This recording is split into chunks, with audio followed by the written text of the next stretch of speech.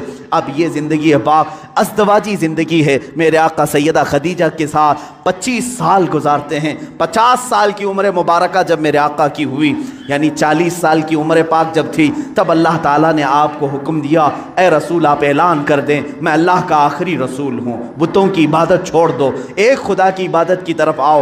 یہ حضور کی 40 سالہ زندگی میں جو انقلاب آیا، اب مکہ والوں کی یہاں سے ستم ظریفیاں شروع ہوئیں۔ میرے آقا نے سب کو جمع کیا مکہ کے ایک سرزمین پر میدان میں، پوچھا میرے بارے میں تمہارا کیا خیال؟ سبوں نے کہا تم آج تک کبھی جھوٹ نہیں بولے اور کبھی کسی کی امانت میں خیانت نہیں کی۔ حضور نے فرمایا اے مکہ والو، اگر میں یہ کہہ دوں ان پہاڑوں کے پیچھے ایک فوج چھپی ہے جو تم پر حملہ کرنا چاہتی ہے، کیا میری اس بات پر یقین کرو گے؟ سارے مکہ والوں نے ایک زبان ہو کر کہا آج تک کبھی آپ نے جھوٹ کہا نہیں، اگر آپ کہتے ہیں کہ فوج ہے ہم اس کو بھی مانیں گے، ہم اس کو بھی یقین کے ساتھ تسلیم کریں گے۔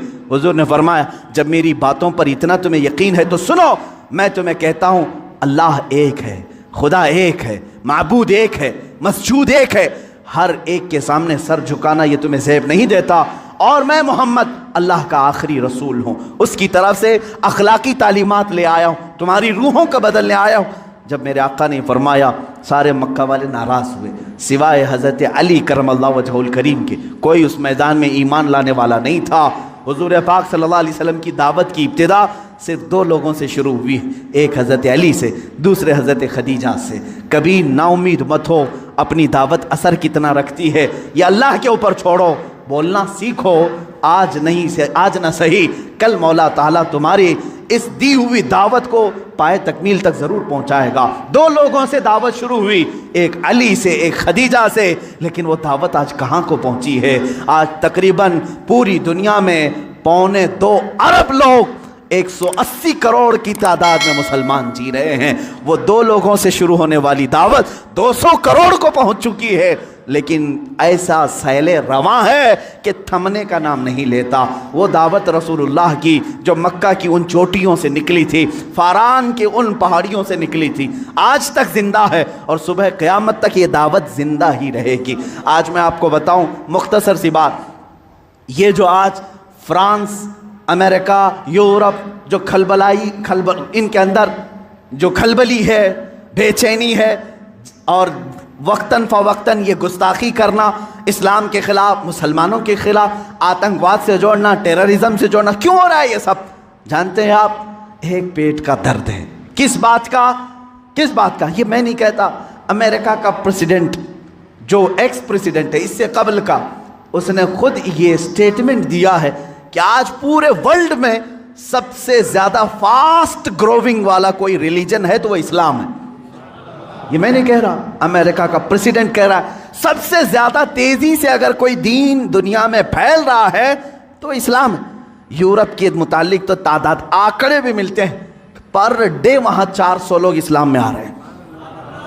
یہ حالت دیکھ کر کے وہ گھبرائے ہوئے ہیں، اس لیے کہ ڈیلی کے 400 کے حساب سے جب وہ گنتی بناتے ہیں ہماری ہے کتنی پاپولیشن، اگر یہ سلسلہ اسی طرح رہا ایک وقت آئے گا کہ ہم مائنورٹی ہو جائیں گے، یہ میجورٹی میں آئیں گے، ہم تو غلام ہوں گے، تخت ان کے پاس آ جائے گا۔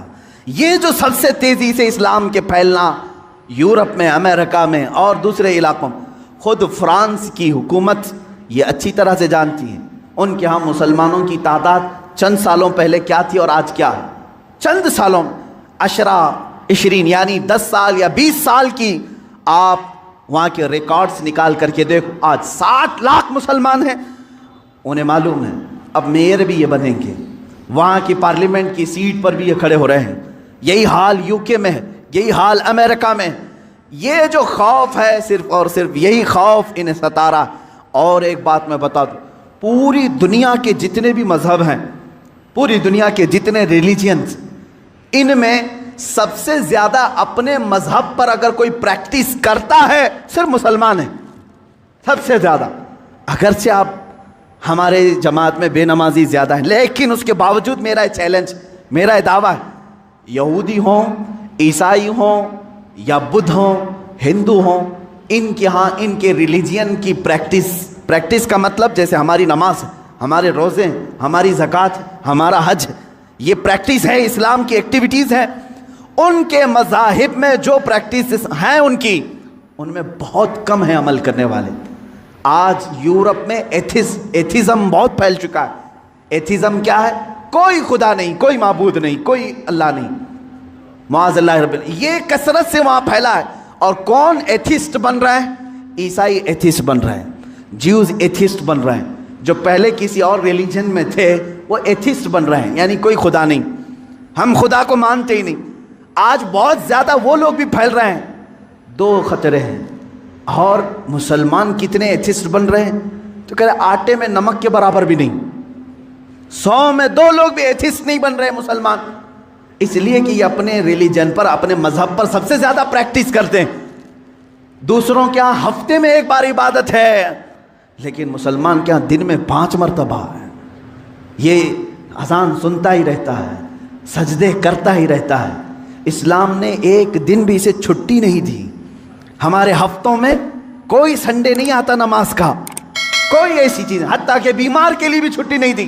سب سے زیادہ اپنی پریکٹس جو کرتا ہے، مثال کے طور پر آپ کو عقلی طور پر میں سمجھانے کے لیے کہوں گا، جو بندہ جیم کرتا ہے اسے معلوم ہے ڈیلی اگر ورک آؤٹ جاری ہے تو اس کا جسم سلامت ہے.